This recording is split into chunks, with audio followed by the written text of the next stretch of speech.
नमस्कार, मी सेजल पुरवार. या बुलेटिनमध्ये तुम्हा सर्वांचं स्वागत. आणि बुलेटिनच्या सुरुवातीला बातमी महत्त्वाची आहे, कारण खंडणी प्रकरणातला आरोपी वाल्मिक कराडवर केज कोर्टामध्ये सुनावणी सुरू आहे. कराडला 10 दिवसांची पोलीस कोठडी द्यावी ही मागणी तपास अधिकाऱ्यांनी केली आहे. त्यामुळे वाल्मिक कराडचा पोलीस कोठडीतला मुक्काम लांबणार की थांबणार हे आज सुनावणीनंतर स्पष्ट होणार असल्याचं बघायला मिळत आहे.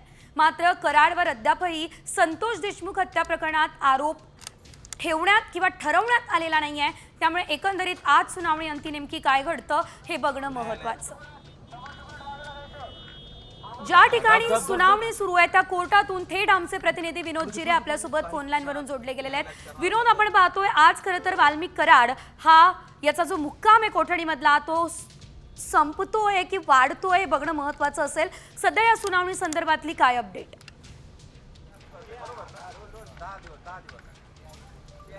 नक्कीच जर पाहिलं तर काही वेळापूर्वी वाल्मिक कराडला पोलीस हे केज न्यायालयामध्ये घेऊन गेलेले. सुनावणीला सुरुवात झाली आहे. जे तपासी अधिकारी आहेत तर त्यांनी 10 दिवसांच्या पोलीस कोठडीची मागणी वाल्मिक कराडसाठी केलेली आहे. 14 दिवसाची वाल्मिक कराडला यापूर्वी कोठडी मिळाली होती. आज ती कोठडी संपलेली आहे आणि आता केज न्यायालयामध्ये सुनावणी सुरू आहे. आणखीनही या प्रकरणामध्ये खंडणीच्या गुन्ह्यामध्ये आणखीनही तपास बाकी आहे असा दावा या ठिकाणी तपासी पोलीस अधिकाऱ्यांनी केलेला आहे आणि त्यामुळं 10 दिवसांच्या पोलीस कोठडीची मागणी केली आहे. त्यामुळं आता न्यायालय यावरती काय निर्णय देणार याकडे सर्वांचं लक्ष लागलं आहे. कारण की वाल्मिक कराड याचा मुक्काम वाढणार की या ठिकाणी त्यांचा न्यायालयीन कोठडी मिळणार हे याकडे सर्वांचं लक्ष लागलं आहे. निश्चितच विनोद, मात्र खरं तर आता वाल्मिक कराड याला अद्यापही दोषी ठरवलेलं नाहीये. या संदर्भात नेमकी काय माहिती आहे? काल एवढं तीव्र आंदोलन झालं आणि त्यानंतर आता भूमिका नेमकी काय असू शकते कोर्टाची?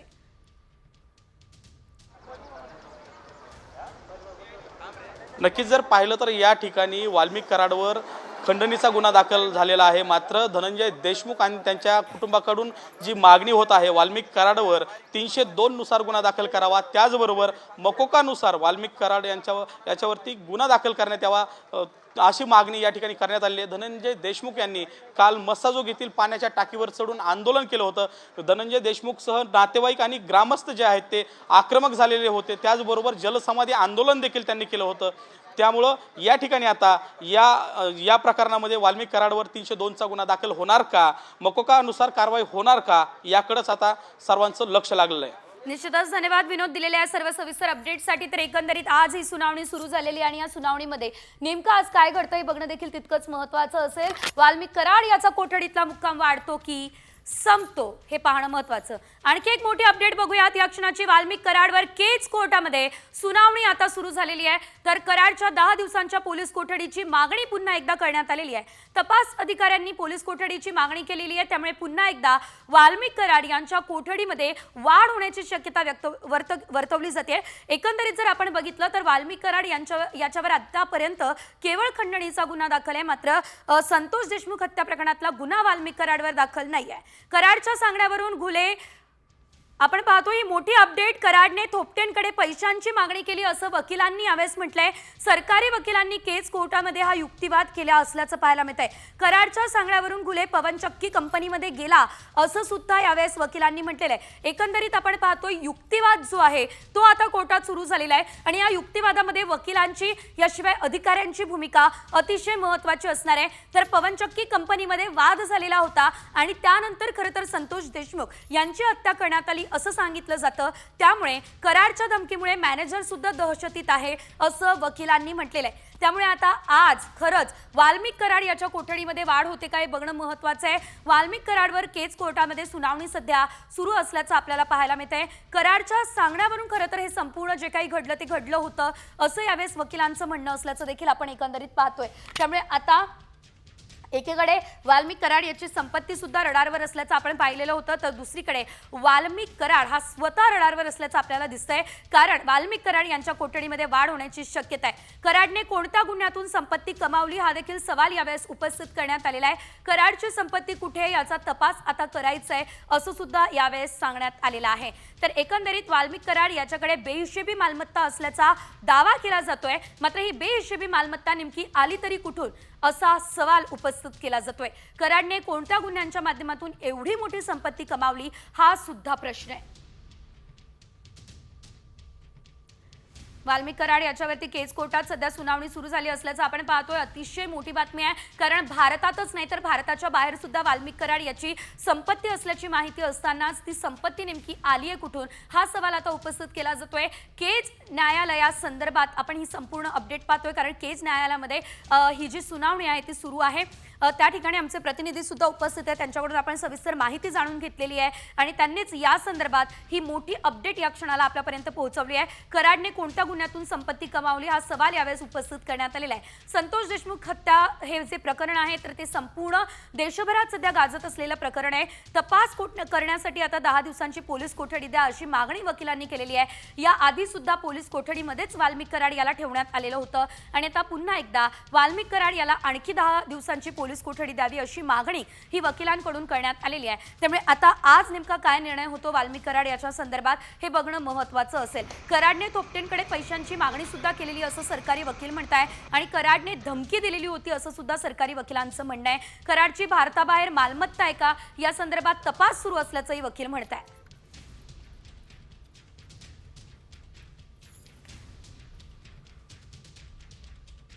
एकीकडे सुनावणी सुरू आहे तर दुसरीकडे वाल्मिक कराडचे समर्थक आक्रमक झाले. टॉवरवर चढून समर्थकांनी घोषणाबाजी केली आहे. परळीत समर्थक आंदोलक राणी लक्ष्मीबाई टॉवरवर चढले. वाल्मिक कराड यांना न्याय द्या असं म्हणत समर्थक टॉवरवर चढले. परळीमध्ये टॉवर परिसरामध्ये टायर सुद्धा पेटवण्यात आले असल्याचं आपल्याला पाहायला मिळत आहे. परळीमध्ये खरं तर वातावरण जे आहे ते चिघळलेलं बघायला मिळत आहे, कारण वाल्मिक कराड याचे जे समर्थक आहे ते सर्वजण या ठिकाणी आंदोलन करत असल्याचं बघायला मिळत आहे आणि त्या दरम्यान टायर सुद्धा जाळण्यात आलेले आहेत. टॉवरवर सुद्धा हे समर्थक चढले असल्याचं पाहायला मिळत आहे. त्यामुळे पोलिसांनी मध्यस्थी केलेली आहे आणि या सर्व आंदोलकांना पांगवण्याचा सुद्धा प्रयत्न या ठिकाणी करण्यात आले. तर एकंदरीत सुनावणी सध्या सुरू झाली, मात्र परळी पोलीस ठाण्याबाहेर वाल्मिक कराड यांच्या आईचं ठिय्या आंदोलन सुरू आहे. राजकीय सूडभावनेतून आपल्या मुलाला अडकवण्यात येत आहे असा आरोप कराडच्या आईनं केलाय. मुलाला न्याय देण्याच्या मागणीसाठी कराडची आई परळी पोलीस स्टेशन बाहेर ठिय्या आंदोलनासाठी बसली आहे आणि या दरम्यान त्यांनी खरं तर आपल्या भावना व्यक्त केल्या.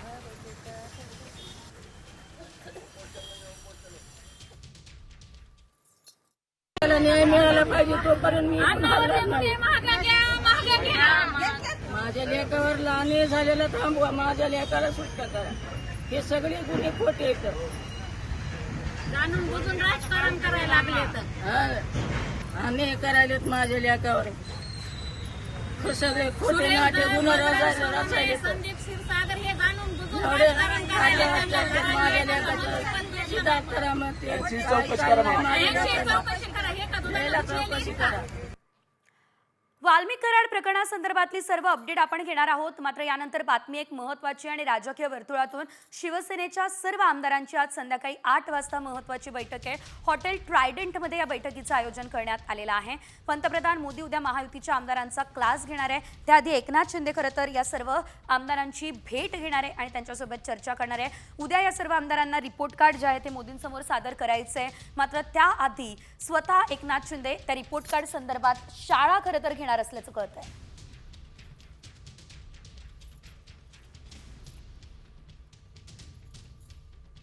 पुढे बातमी महत्त्वाची आहे. मराठा शौर्याची गाथा सांगणाऱ्या पानिपतच्या वीरभूमीमध्ये आज मुख्यमंत्री देवेंद्र फडणवीस यांनी भेट दिली आहे. पानिपतच्या युद्धाला 264वे वर्ष पूर्ण झालेलं आहे. त्यानिमित्त आता पानिपत युद्ध स्मारकावर विशेष कार्यक्रम आयोजित करण्यात आले.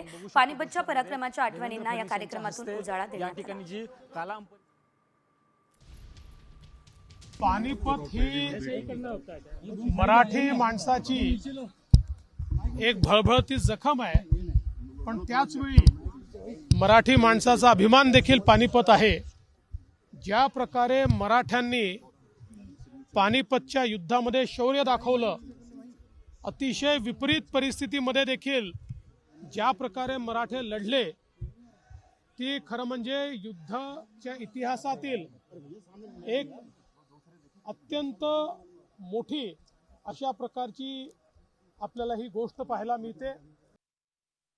यानंतर पुढे उर्वरित सर्व मोठ्या आणि महत्त्वाच्या घडामोडींचा घेऊयात वेगवान आढावा न्यूज पॉइंट 20 मध्ये. स्थानिक स्वराज्य संस्था निवडणुका भाजपने स्वबळावर लढण्याचे संकेत दिले.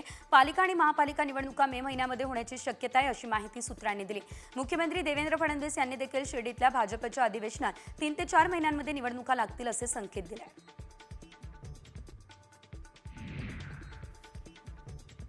इंडिया आघाडी तुटलेली नाही, इंडिया आघाडी नाही राहिली तर विरोधक राहणार नाही असं संजय राऊत म्हणाले. इंडिया आघाडीमध्ये काँग्रेस मोठा पक्ष आहे, तेव्हा सर्वांना सोबत घेऊन नेतृत्वाची जबाबदारी काँग्रेसची आहे असंही राऊत म्हणाले.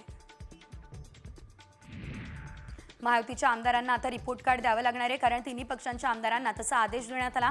पंतप्रधान नरेंद्र मोदी उद्या मुंबईमध्ये येणार आहे आणि मोदींच्या या मुंबई दौऱ्यात ते महायुतीच्या आमदारांना 2.5 तासांचा क्लास देणार आहेत. राष्ट्रवादी काँग्रेस अजित पवार गटाची बैठक ही 18 आणि 19 जानेवारीला संभाजीनगरऐवजी मुंबई किंवा शिर्डीमध्ये होण्याची शक्यता आहे. मात्र सरपंच संतोष देशमुख यांना न्याय द्या या मागणीसाठी संभाजीनगरमध्ये 19 जानेवारीला रॅली सुद्धा आयोजित करण्यात आलेली आहे.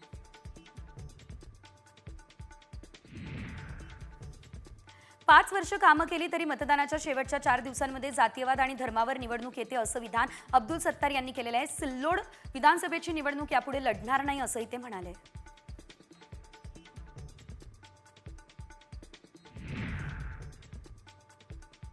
कल्याण डोंबिवली पालिका क्षेत्रात बांधकाम व्यावसायिकांना परवानगीसाठी अधिकाऱ्यांच्या कार्यालयामध्ये फेऱ्या माराव्या लागत आहेत. नवीन वर्षात पालिकेने इमारत आराखडा मंजुरीची संपूर्ण सुविधा ऑनलाईन माध्यमातून आता राबवण्यासाठी पालिका यंत्रणा सज्ज झाली आहे. त्यामुळे आराखडा मंजूर करणं पूर्वीपेक्षा खूप सोपं होणार आहे.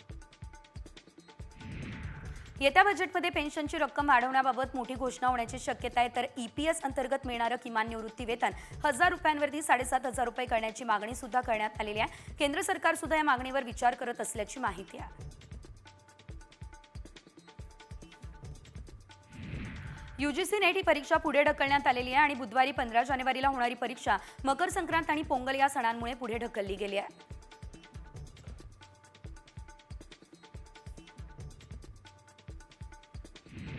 RT प्रवेश प्रक्रियेला आजपासून सुरुवात झाली आहे. शिक्षण हक्क कायद्याअंतर्गत खासगी शाळांमध्ये 25% जागा राखीव ठेवल्या जातात. राज्यभरात 1,08,000पेक्षा जास्त जागा प्रवेशासाठी उपलब्ध आहे. पालकांना 27 जानेवारी या कालावधीमध्ये ऑनलाईन अर्ज भरता येणार आहे.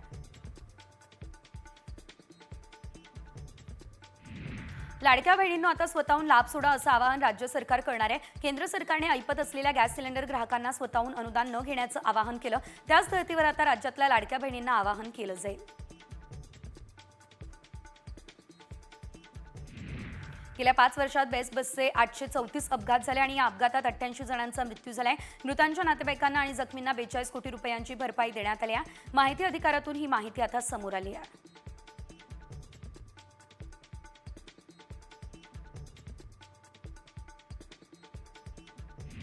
बदलापूर शहरात पुन्हा एकदा गॅसची गळती झाली आहे. बदलापूरकरांना घशाची खवखव, डोळे चुरचुणं असा त्रास होतोय. रासायनिक कंपनीतून गॅस लीक झाल्याची शक्यता वर्तवली जाते आहे.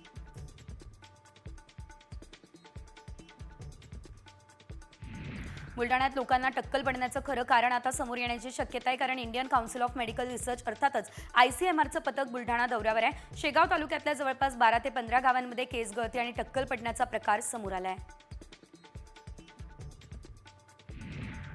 रशिया युक्रेन युद्धात एका भारतीय तरुणाचा मृत्यू झालाय आणि त्याचा एक नातेवाईक गंभीर जखमी झालाय. मृत तरुणाचं नाव बिनिल असं आहे आणि जखमी तरुणाचं नाव जैन आहे. तर दोघेही केरळच्या त्रिशूर जिल्ह्यातील वडक्कनचेरी या ठिकाणचे रहिवासी आहेत. सरकारी काम आणि 2 महिने थांब असा अनुभव सर्वसामान्यांना येतो. मात्र पैसे घेऊन लगेच ते काम करून देतात असाही अनुभव येतो. अशात खाबुगिरीला वैतागून गुजरातच्या एका नागरिकानं अधिकाऱ्यावर चक्क नोटा उधळल्या. लाचखोरीचा अनोख्या पद्धतीने नोंदवलेला हा निषेध व्हिडिओ सध्या व्हायरल झालाय. पुणे महानगर परिवहन महामंडळाने बसमधून विनातिकीट प्रवास करणाऱ्या प्रवाशांची संख्या दिवसेंदिवस वाढते आहे. मागील वर्षभरात तब्बल 18,000 प्रवाशांनी विनातिकीट प्रवास केला. या प्रवाशांकडून 1 कोटीहून अधिक दंड वसूल करण्यात आला. जगद्गुरू संत तुकाराम महाराजांचे 11वे वंशज प्रशांत महाराज मोरे यांनी परदेशातील पहिलं कीर्तन केलं. दुबईमध्ये वारकरी संप्रदायाचे विचार पोहोचवण्यासाठी त्यांना आमंत्रित करण्यात आलं. दुबईमध्ये मोठ्या भक्तिमय वातावरणामध्ये हा कीर्तन सोहळा संपन्न झाला. आज देशभरात मकर संक्रांतीचा उत्साह आहे. संपूर्ण भारतात हा सण मोठ्या थाटामाटात साजरा केला जातो. घरोघरी महिलांनी हळदी कुंकवाचं आयोजन केलंय, तर अबालवृद्ध पतंग उडवून आनंद सध्या साजरा करतायत. नंदुरबार शहरामध्ये मकर संक्रांतीनिमित्त पतंगोत्सव आयोजित करण्यात आलाय. बाजारपेठांमध्ये विविध रंगांचे पतंग दाखल झाले आणि त्यातील एका 5 फुटांची पतंग सर्वांचं लक्ष वेधताना दिसते. आकाराने मोठी असलेली पतंग आकर्षक ठरते आणि पतंगाचा दर 700 रुपये इतका आहे.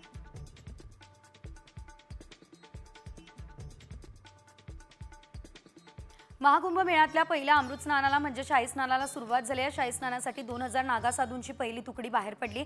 हातात तलवार याशिवाय त्रिशूल, डमरू आणि संपूर्ण अंगावर राख फासलेले नागासाधू संगमावर पोहोचले. हर हर महादेवाचा जयघोष करत नागासाधूंनी संगमावर शाही स्नान केलं.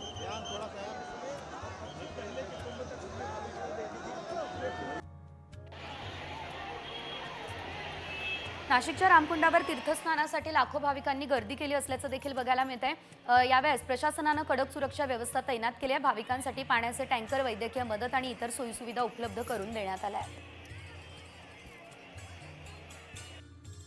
महाकुंभ मेळ्यातील एका सुंदर साध्वीचा व्हिडिओ व्हायरल होतोय. ही साध्वी आधी अभिनेत्री म्हणून कार्यरत होती आणि आता या महिलेने आपल्या भौतिक सुखाचा त्याग केला. उर्वरित आयुष्य ईश्वराच्या सेवेत व्यतीत करण्याचा निर्णय घेतलाय.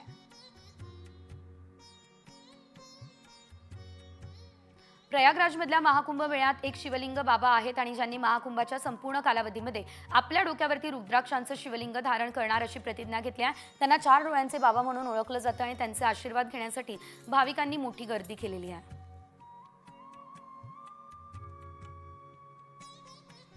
बँकॉकच्या आकाशात दिव्य आणि भव्य महाकुंभाचा अधिकृत ध्वज आकाशामध्ये 13,000 फूट उंचीवर फडकवण्याचा नवीन विक्रम झालाय. अनामिका शर्माने महाकुंभाचा ध्वज हा आकाशामध्ये फडकवला आणि जगातील सर्वात मोठ्या मानवी मंडळाला उपस्थित राहण्याचं आमंत्रण दिलंय.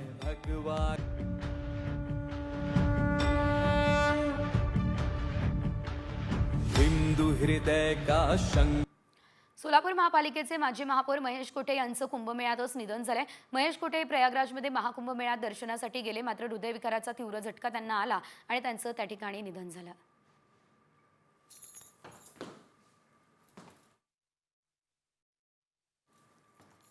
आणि बातमी आता बुलढाण्यातून. बुलढाण्यात लोकांना टक्कल पडण्याचं खरं कारण आता समोर येण्याची शक्यता आहे. कारण Indian council of medical research अर्थातच ICMR यांचं पथक बुलढाणा दौऱ्यावर आहे. ICMRचं पथक बुलढाण्यामध्ये थोड्याच वेळात दाखल होणार असल्याची देखील माहिती मिळते आहे. तर शेगाव तालुक्यातल्या जवळपास 12 ते 15 गावांमध्ये केस गळती याशिवाय जर आपण बघितलं टक्कल पडण्याचा प्रकार समोर आलाय. मिशी आणि हातावरचे केस गळण्याचे काही रुग्ण समोर आले अशी देखील माहिती आहे. आता ICMR यावर कोणता अहवाल सादर करणार हे पाहणं महत्त्वाचं आहे.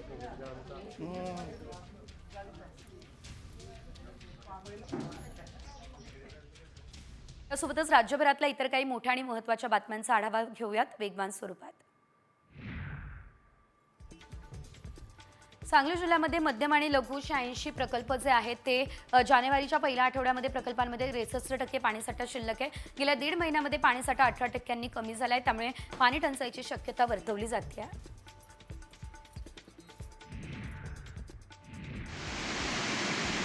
जानेवारीच्या पहिल्या 15 नाशिक जिल्ह्यातील 88% धरणं भरलेली आहे. तर गेल्या वर्षीच्या तुलनेत 30% अधिक जलसाठा आहे. पाण्याची उपलब्धता लक्षात घेता उन्हाळ्यामध्ये पाणी टंचाईच्या झळा कमी बसण्याची शक्यता आहे. गेल्या वर्षीच्या पावसानं केलेल्या कृपावृष्टीने जिल्ह्यातील धरणांना नवसंजीवनी मिळाली आहे.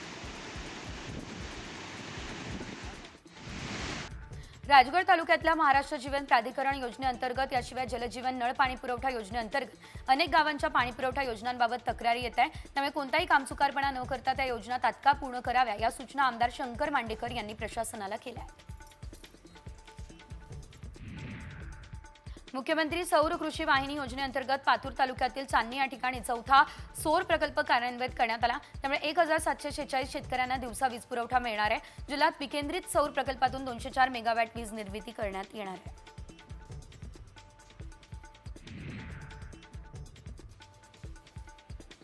मावळ तालुक्यातल्या फुलशेती करणारा शेतकरी चिंतेत आहे. फुलांना बाजारात भाव मिळत नाही, त्यामुळे शेतकरी हतबल झालाय. शेतकरी झेंडू फुलांच्या शेतीवर ट्रॅक्टर फिरवण्याच्या तयारीत असल्याचं सध्या तरी बघायला मिळत आहे.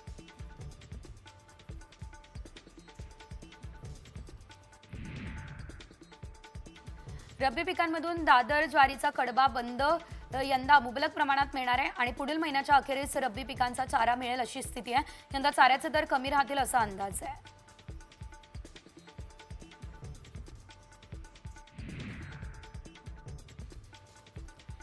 राज्यभरात होणाऱ्या आंदोलनाच्या पार्श्वभूमीवरती आता बीड जिल्ह्यामध्ये जमावबंदीचे आदेश आहे. तर 5 किंवा त्यापेक्षा जास्त व्यक्तींना मोर्चे, निदर्शनं, आंदोलनं, धरणे करण्यासाठी जमावास परवानगीशिवाय एकत्र येता येणार नाही.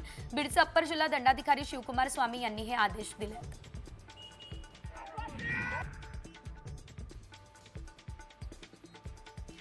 साताऱ्यातील महाबळेश्वरचा लवकरच कायापालट होणार आहे. नवीन महाबळेश्वर तयार करण्यासाठी MSRDC कडे प्लॅन आहे. MSRDCने नवीन महाबळेश्वर प्रकल्पाचा विकास आराखडा प्रकाशित केल्यापासून जवळपास 900 प्रस्ताव दाखल केलेले आहेत.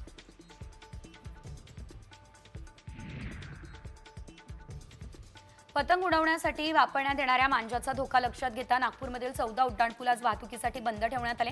उड्डाणपुलावरून वाहतूक करत असताना पतंगाच्या मांजामुळे होणारे अपघात आणि जीवितहानी टाळण्यासाठी हा मोठा निर्णय घेण्यात आलेला आहे.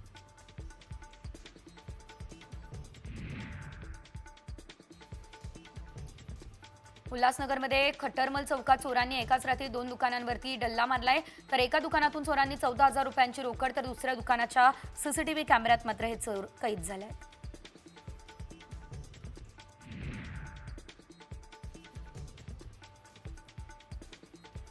लासलगावमध्ये नायलॉन मांजामुळे एक तरुण गंभीर जखमी झाला आणि आपल्या बहिणीला भेटण्यासाठी जात असताना त्याच्या गळ्यात मांजा अडकला. 41 टाके त्याला पडले. त्याच्यावर रुग्णालयात सध्या उपचार सुरू आहे. बंदी असतानाही नायलॉन मांजाचा सर्रासपणे वापर होत असल्याचं या दरम्यान बघायला मिळत आहे.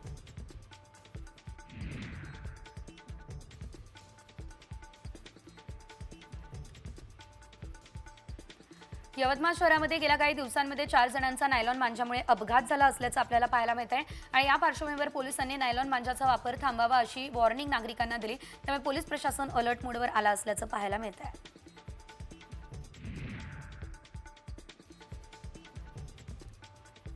संभाजीनगर या ठिकाणी एका सराईत गुन्हेगारानं भरदिवसा हातात तलवार घेतली आहे आणि यावेळेस एका व्यक्तीचा पाठलाग केला. त्यामुळे शहागंजच्या परिसरात दहशत निर्माण झाली आणि या घटनेचा व्हिडिओ सोशल मीडियावर व्हायरल झाल्यानंतर एकच खळबळ उडाली.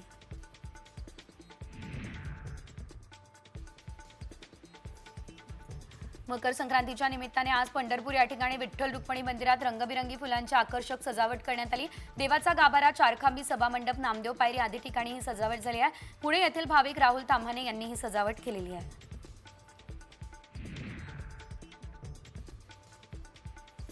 दगडूशेठ हलवाई गणपती मंदिरात मकर संक्रांती निमित्त खास सजावट करण्यात आली असल्याचं बघायला मिळत आहे. दगडूशेठ गणपतीला हलव्यांच्या दागिन्यांची आरास करण्यात आली आहे. मकर संक्रांतीला बाप्पाचं दर्शन घेण्यासाठी यावेळेस भाविकांनी मोठी गर्दी केली असल्याचं देखील आपल्याला बघायला मिळत आहे.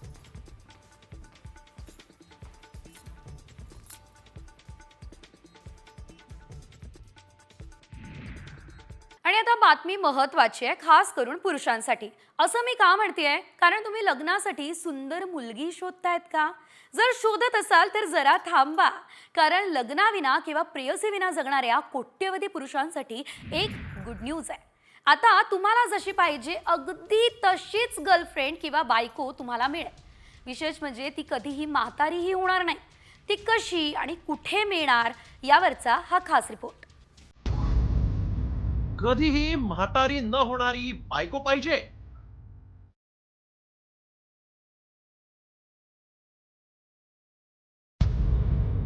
लग्नासाठी सुंदर मुलगी शोधताय? जरा थांबा.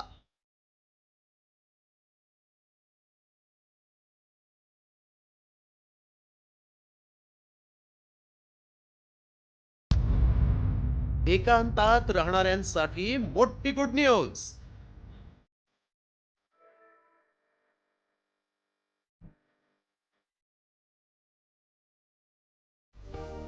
हल्ली प्रेम प्रकरणात, ब्रेकअपचं आणि लग्नात डिवोर्सचं प्रत्येकाला टेन्शन असतं.